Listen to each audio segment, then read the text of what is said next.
दोस्तों नमस्कार। मैं आज फिर आपके सामने उत्तर प्रदेश चुनाव के कुछ समाचार को लेकर आया हूं। चूंकि भारत के अंदर सबसे बड़े राज्य उत्तर प्रदेश में जो चुनाव हो रही है, यह चुनाव पूरे देश के दशा और दिशा को बदलने का चुनाव है। उत्तर प्रदेश का चुनाव काफी रोचक है। हम सारे पत्रकारों की नज़र उत्तर प्रदेश चुनाव पर लगी हुई है। हमारे संवाददाता उत्तर प्रदेश के क्षेत्र में भ्रमण कर रहे हैं। जो समाचार मुझे भेजा जाता है मैं उसके आधार पर आप बताता हूँ। 3 चरण उत्तर प्रदेश में चुनाव हुई। योगी की 5 साल की सरकार है और इस बार क्या स्थिति बनी, मैंने आपको 3 चरण के मतदान के बाद बताया। मैं उत्सुक हूं कि चौथा चरण का मतदान कुल 60 सीट पर कल होना है, यानी 23 तारीख को।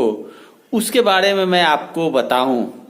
जिस प्रकार उत्तर प्रदेश में आम लोगों के अंदर में गुस्सा योगी सरकार के खिलाफ है, जिस प्रकार की महंगाई, बेरोजगारी और किसानों की समस्या का मुद्दा तीसरे फेज तक बना रहा, चौथे फेज में भी मतदाता के बीच में यह मांग उठती रही और लोग बेरोजगारी, महंगाई और किसानों की समस्या को ही लेकर चर्चा करते हैं।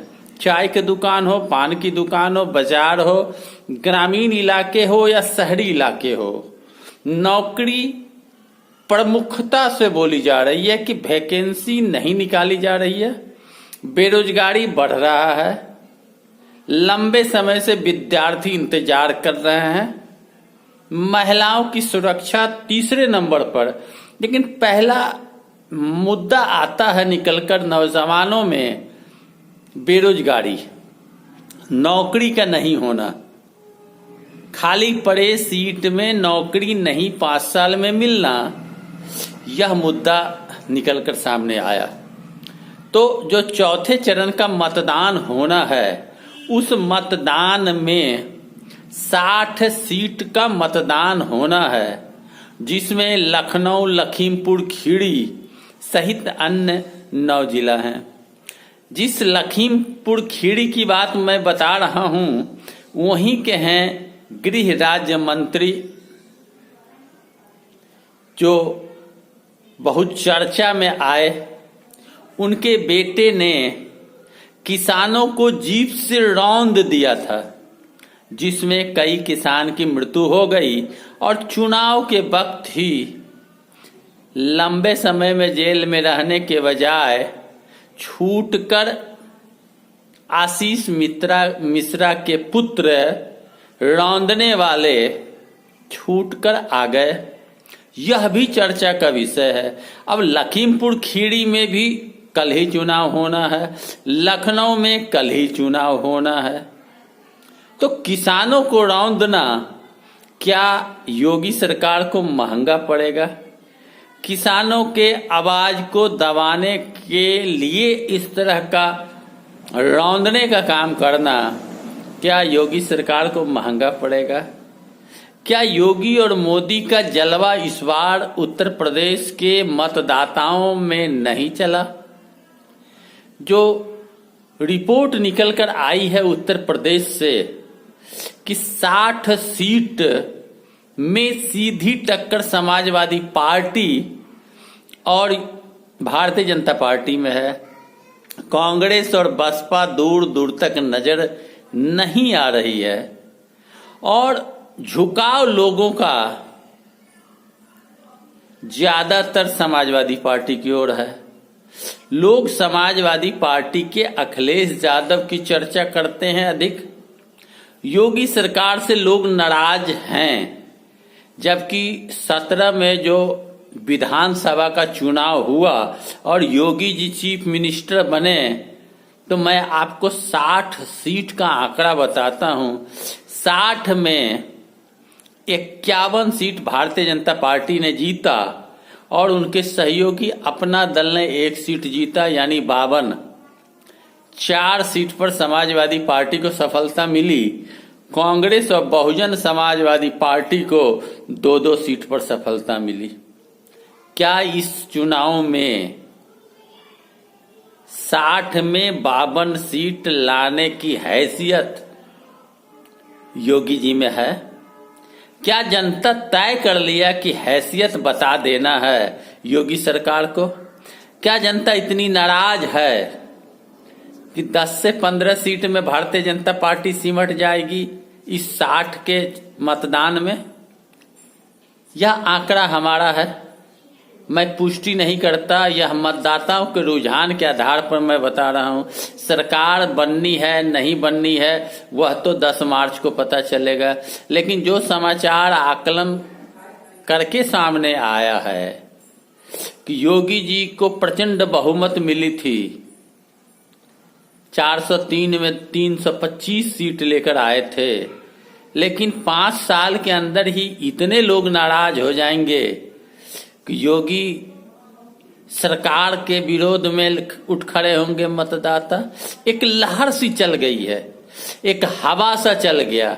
क्या नौजवान, क्या औरतें, क्या बूढ़े, क्या बच्चे साइकिल पर सवार हो गए, अखिलेश को आइडियल मान रहे हैं, अखिलेश के साथ चल पड़े हैं। और कल का जो मतदान है, इस मतदान में भारतीय जनता पार्टी का सूफड़ा साफ होने की बात कही जा रही है। 3 फेज में 172 विधानसभा सीट पर मतदान हो चुका है, 60 सीट पर कल मतदान होना है। आप इससे ही अंदाजा लगा सकते हैं कि 3 फेज में भारतीय जनता पार्टी की बुरी हालत। अब इस 60 सीट में कल जो चुनाव होना है, इसमें भी भारतीय जनता पार्टी का सूफड़ा साफ होना, यह बहुत बड़ा संकेत है उन तानाशाह और प्रजातंत्र पर हमला करने वाले सरकारों पर, उन लोगों पर जो तानाशाही रवैया अपनाते हैं वैसे सरकार पर, जो सरकार यह समझती है कि जनता मेरी गुलाम है।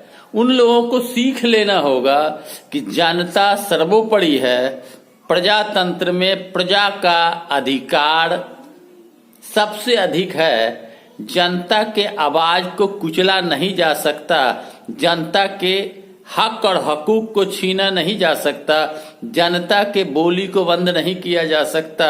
लोगों को आप केवल भाषण देकर, लुभावने वादे करके प्रभावित नहीं कर सकते। लोग जागरूक हो चुके हैं, लोगों को पेट के साथ साथ रोजगार और नौकरी चाहिए, रोटी के लिए काम करना होगा।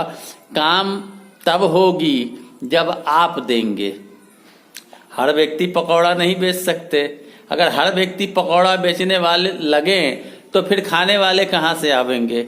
इसलिए अब की बार साइकिल की सरकार का नारा उत्तर प्रदेश में देखा जा रहा है और उत्तर प्रदेश के इस चौथे चरण में भी इसी प्रकार का संकेत मिलता नजर आ रहा है। लोग खुलकर बोलते हैं कि हम अखिलेश के साथ हैं, हम साइकिल को मत देना चाहते हैं, इसलिए कि हम बदलाव चाहते हैं। मुद्दा के बारे में पूछा जाता है तो स्पष्ट कहते हैं बेरोजगारी, महंगाई और नौकरी, सुरक्षा बाद में।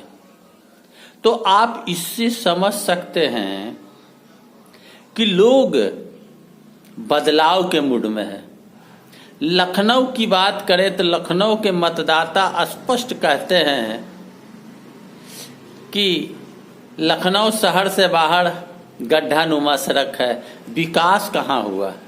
केवल खोखले वादे किए गए, लोगों को ठगा गया, लोगों के आवाज को दबाया गया, लोगों को डरवाया गया, कभी बुलडोजर के नाम पर, कभी ईडी सीडी, तरह तरह के हथकंडे के नाम पर। इसलिए अब की बार अखिलेश सरकार का नारा बुलंद है।